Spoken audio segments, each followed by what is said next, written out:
what's up? I'm back. Welcome to another episode of Cookies and Tea with Ms MEka. And this week's topic, we're going to talk about dating 101. Just some simple basics of dating. And I'm going to make this real quick, okay? So, the first step has to be knowing what you want. You got to know what you want. You can't go into something and you don't know what you want and not be ready to make it clear what you want. And also be ready and willing to give up things that's not necessarily a must-have. We talked about this before with our checklist. Like sometimes you have to give up some of those things for somebody that might be worth it.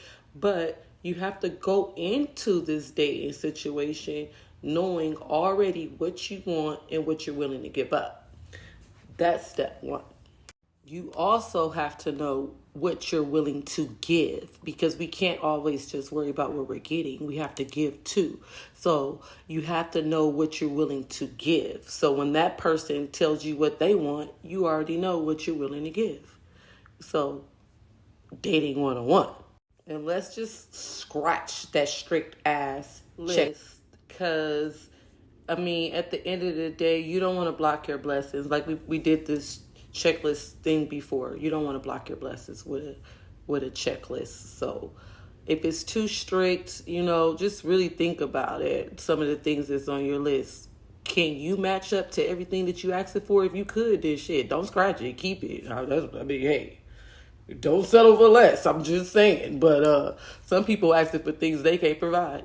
So that's what I'm saying about the strict checklist. Like, so and some things are just ridiculous. Like, just ridiculous. Just expecting somebody to be perfect when there's not a perfect person on the planet. Yeah, some of our checklists are actually unrealistic.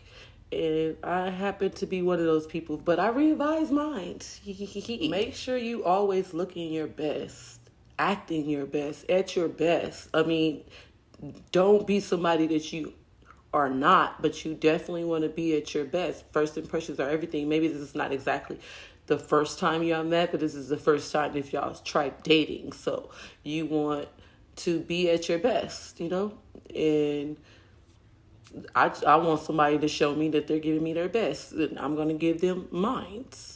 That's common sense to me.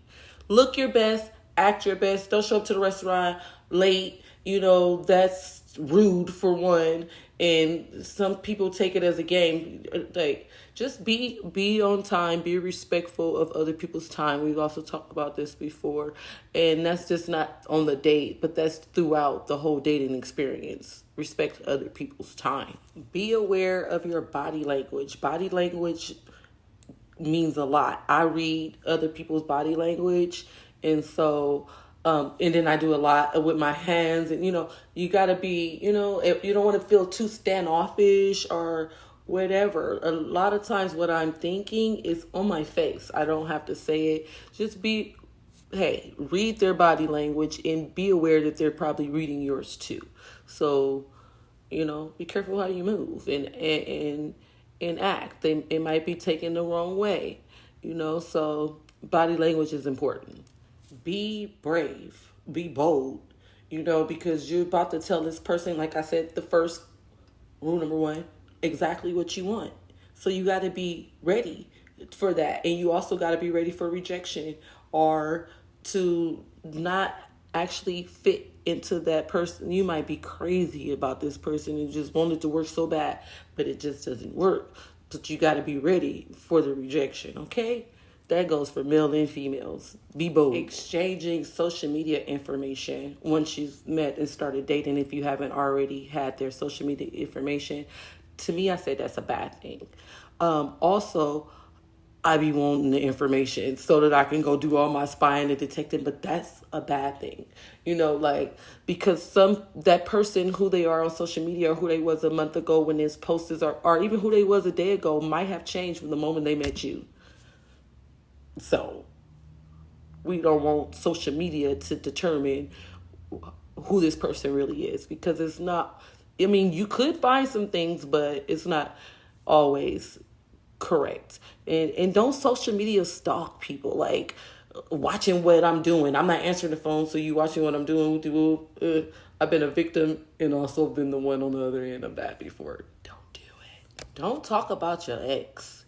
I mean, nobody really wants to hear about it at the end of the day. Like, I know eventually we'll find out about the exes and things like that, but some things about your exes could scare me off just like hearing about it. Like, if you're like, oh, my baby mama do this, but you got baby mama issues, I'm gone. You know what I mean? So don't talk about your exes. Don't talk about, not at the beginning. You know what I mean? Work your way into that. Don't even talk too much about yourself, period. Like, I used to have a problem with wanting to tell everybody when I first started dating them about me being a widow and and all my business when it came to my situation with my husband. And, that turned, it backfired on me a few times because some people could use your situation against you. They find your weak spots that way, or they run off. Either way, don't tell them your business. Say that. Ladies, don't show up to a date and not be able to pay for your own meal. I mean, technically, they should pay for the date. Well, whoever initiated the date, I've said this before, should be the one paying for the date. However, none of this is law. So it can go however. Show up with your own money. You know what I mean? And don't be wanting men to take you places that you can't afford. That's a problem. Red flag, fellas. If she can't afford to pay, not saying make her pay for, I'm just saying, like, hey, ladies, be realistic. If you're going somewhere, have money in your pocket, don't go get in a car with somebody on the first date. Meet them there. That's what I suggest. If you do get in the car with them, have an Uber and make sure somebody know who you was with and where y'all going. That's dating 101. And lastly, because I said I was going to keep this quick, just because the date didn't go perfect the first time, don't just throw it away. If it felt like maybe it could have been something there, give a second chance, because a lot can happen on the first day. People nervous, just, you trying to get to know, you don't really know how to move. Just give it a second chance. So if the first date is a disaster, try it again. That's what I say. Dating 101 with Ms MEka. I don't know shit, y'all. I'm still single. But hey, I'm just giving y'all some tea and some, I'm giving y'all what I could. Man, my dates be bomb, though. That's all I'm going to say. Hey, thank you for watching another episode of Cookies and Tea with Ms MEka. See y'all next week. It costs that much 'cause it takes me fucking hours. It costs that much 'cause I don't have superpowers. So you need to pay for my skills 'cause exposure doesn't pay the bills. It costs that